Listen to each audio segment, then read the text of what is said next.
Hey, what's up guys, and welcome back to another video. Right now I'll be ranking all of the horror games that I've played on my channel. So first off, we have Outlast, and I'm not sure if you've seen my YouTube videos, but I think you can see the pure terror I have when I play that game, and you can really see my anxiety come out in that game. It's one of the scariest games I've ever come across. It always keeps me on the edge. So Outlast is an S tier. I haven't even finished it, but the fact that it's making me tremble in fear in the first hours, it's an S tier. And I will be hating finishing that game. The story is also very interesting. I think the whole premise of the game is that you investigate a mental hospital, but then like a bunch of shit goes down in there and you have to escape, but also record stuff to then document about it. If you want to play one of the scariest games, Outlast is the one. Okay, already we're going to Alpha Polaris. The story is pretty fine. I don't want to be rude to whoever developed the game because I thought it was quite fine. It's also not my type of game. It's a click-through horror game. I'll put it on E, but I would say it's a close D because like the story is pretty good. If you like click-through games, that's pretty decent one. But yeah, Alpha Polaris, I'm sorry, it is good. It's not an F tier by any means, but I've enjoyed all these games a lot more. Next up we have Paper Lily. Now this is a very short game, and it's actually is it called a prologue?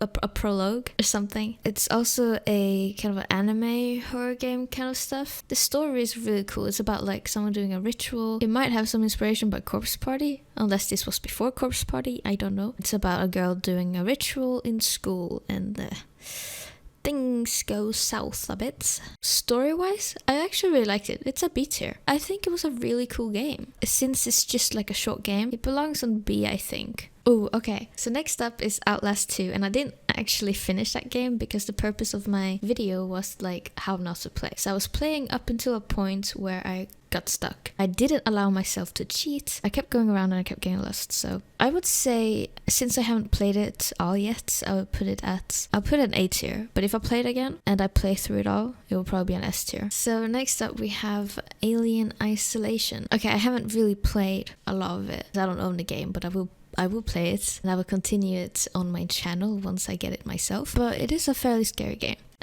I'll put it on A tier because it is pretty scary, not gonna lie. Amnesia, a Machine for Pigs. Now this one isn't as good as The Dark Descent, but I quite enjoyed it, and it was still like giving the same vibe as the other Amnesia games, which are really good. So A tier. And that one is...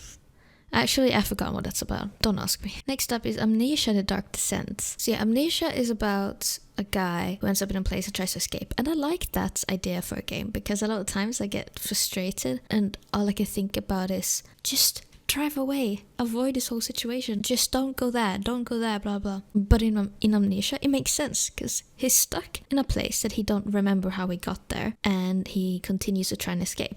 Like, that's an amazing horror game story in my opinion. So it's an S tier, and it's also very scary. Yeah, I will talk more about that with the beast inside. Paper Lily, I would say, is on A tier. It's also kind of anime. Obviously, it's after Projekt Kat, because that was just a project we're doing, and this is the real thing. It's also free to play, so I think that alone makes it... Actually, no, it's an S tier. I don't care what you're gonna say. Like, these are scary as shit. But that game is just like so well made for being free. You have to keep it in mind that that game is free to play, and it has several different endings, and I was pleasantly shocked by the game and how it was only made by a couple of people and that it's free. It's insane. I would recommend it to anyone who's into like anime type of games. This is Amnesia Justine, and I don't really remember anything from it. I don't really remember this game that much, but I'm gonna put it on B because I don't remember it. I do think I enjoyed it slightly less than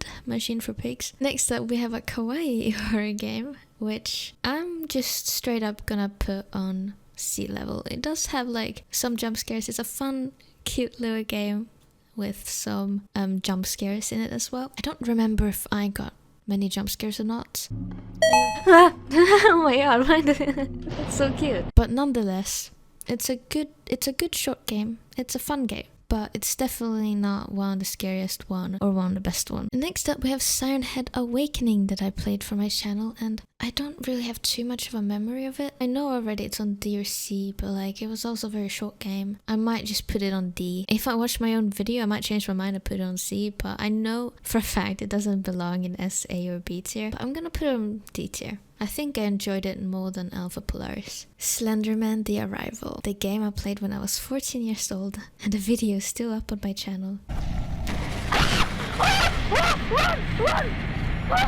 I would honestly put it on S tier because it is very nostalgic. It was the first horror game I played. It was the first jump scare I ever got. And yeah, the game itself is really scary. I even stopped playing it because at some point it just got too scary. I was 14, keep that in mind, okay? I might play it again at some point to see if I would react the same. It's such a classic horror game. I feel like it's offensive to not put it on S tier. Outlast is definitely the best one. Even the story is classic. Now SOMA. SOMA was decent. I don't want to put it at the same level as the jump scare mentioned, so I'll be putting it on B tier because the story was quite good. It also makes sense, just like Amnesia. He ends up in a place and tries to escape. Makes sense. It didn't have that many things that scared me as much as these games, so B tier is fine. Now Corpse Party. It's the one I'm doing right now. I don't like the fact they killed off my favorite character, so they could have been on S tier maybe. Maybe it could have, but putting it on A because you killed my favorite character. How dare you. Definitely A tier with Corpse Party. It's an amazing anime horror game. It's definitely more fucked up and scary than Paper Lily. The main reason I put Paper Lily there is because of the fact that it's free, and I think that the developers deserved to have it on S tier because they put in so much effort into it just to make it free.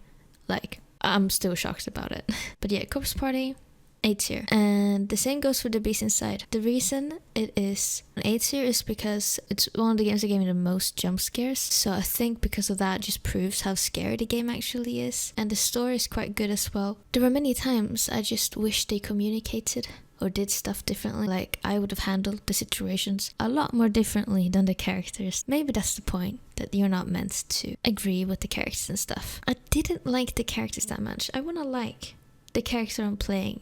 You know, that's why it's not on S tier. I would put it on B tier if it didn't give me that many jump scares though, but it was definitely very scary, and I have a lot of compilations of my jump scares, so thank you for the content, The Beast Inside. You're on A tier because I want to like the characters I'm playing. This is a very extremely short list compared to the K-drama. I have finished less horror games my whole life than how many K-dramas I watched in a year. That is insane. I have a problem. That was the horror ranking list. Let me know in the comments down below what you think about it, and I'll see you guys in the next one.